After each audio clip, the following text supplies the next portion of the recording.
even when we get it wrong, the knowledge runs deep and has been given a lot of careful thought. Right now we got Floe, and then this is Steven, a.k.a. Subtle. He's a Tekken head here in NorCal.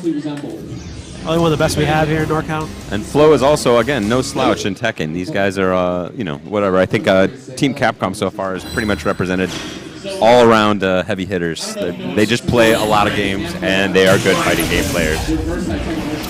Oh, they're both wave dashing right into each other. It looked like a regular Tekken match there. Just getting right in the face. Bob, bob, bob. And again, I love those Ken combos. You put them in the Hurricane Kick, bring in the other guy, and just go straight for the mix-up. It's going to, I think, be a game where Ken really gets to shine, being an offensive Shoto, a little bit more rushdown style. Oh, yeah. It's there's the counter. Very nice.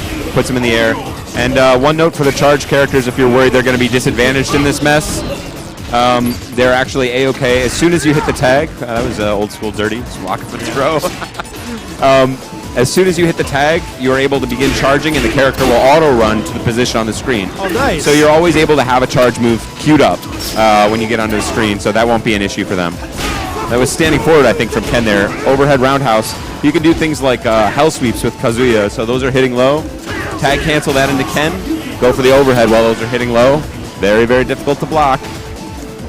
Also with these charge characters, it would, you know, you've got these abilities that all seem to be able to be chained together, making it easier for you to charge while you're chaining your normals together. Very much the case, yeah. You don't have to worry about, you know, Guile doesn't have a lot of really tight block strings in Street Fighter 4. You get blown up by an uppercut. Oh, that would have worked, just a little slow. And Guile still's got his tongue out. Bah.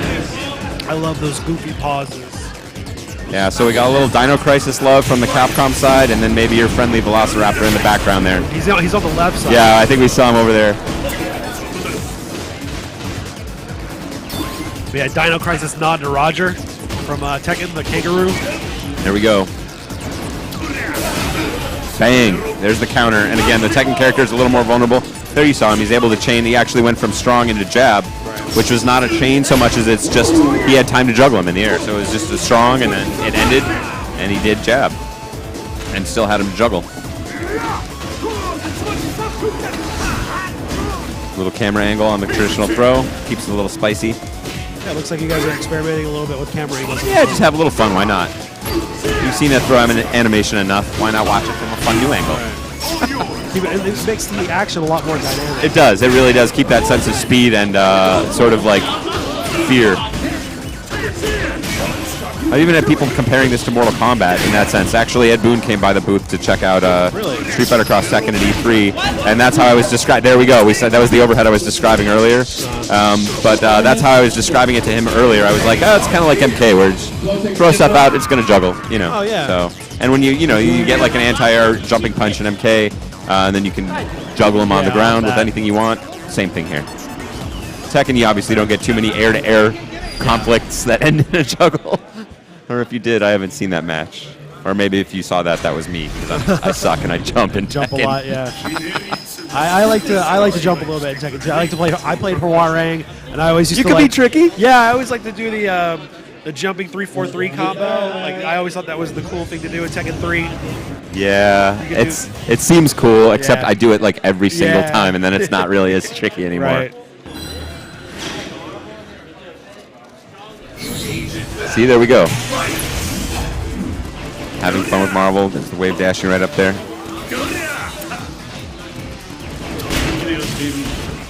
And there he ended mid. Went from the hell sweep low into the mid. He can also go into an overhead or stay low. Wave dashing right up there. Throwing those normals, get him out of there. Oh, I knew that Fierce would miss. He was too close. He could have just stopped the chain and gone for a regular juggle again there. You don't have to chain things. Good counter, and there's that same combo we saw before. I do like that elbow. I don't get tired of watching that elbow launch. Looks good. And while there is a side robot in the very background of this stage, on the back highway overpass there, in the foreground is actually a Nancy robot from Tekken. And one of the. I'm pretty sure that this guy taking the photographs is in the stage in Chun-Li's stage in Street Fighter 4. That is correct. Yes, Oh, taking man. photographs. That's a nice call out. Yeah, he's returning. He's actually one of the battle designers at Dimps. So he's a funny guy, and he's always got. I mean, you think Ono's too busy with the camera and the Blanca. That guy is always taking pictures. So they dumped him right into the game as the classic tourist, wherever he might be. Awesome. Classic Japanese stereotype tourist. That guy is one wants of to my take favorite pictures. pieces of detail in Street Fighter 4. Him and the construction worker in the stage of Street Fighter 4. Super Mario? Yes, exactly. I didn't want to call him out, but him and Mario. The non-union unofficial Super Mario. Yeah. He's not a plumber. He's a construction worker. Although Mario spent his spare time on the girders. Back to the action here in Tekken. Get in there with the rushes. And you can still launch. You actually saw him attempt to launch there with just Fierce and Roundhouse together. Still will do a launcher on its own as well. More of the classic Tekken mechanics if you're familiar with it. Oh, he had 2 for 1 there for a minute. You can actually hit both characters at once. Oh wow, so like an air jab, sonic boom. Sonic boom, there you go. A lot of fun ideas, and that's the fun part about this game too, is you just see like flash kick juggling in places where it shouldn't is just instantly fun. You're like, oh yeah, that's gonna be good. I want to try that out. And there you could have tag canceled again, but he burned the EX on the. Oh, there it is, free counter. Those counters are pretty fast. They're just not invulnerable at all. So if you're facing another hit, that's when you need to look out.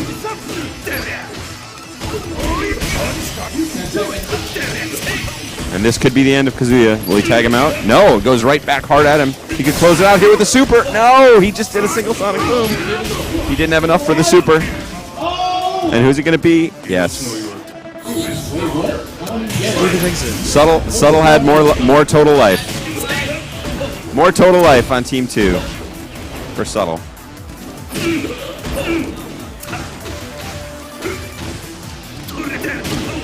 Oh, silences those hell sweeps. And again, the alternate get up there doesn't have to stand. You can stand the ground for a little longer if you want, or you can roll to a new position to try and throw off those wake-up games. Oh, cross up Tatsu. Yeah, and those Tatsus have a ton of hit stun. It's really easy to combo off those. Good idea there by Kazuya, but out of position.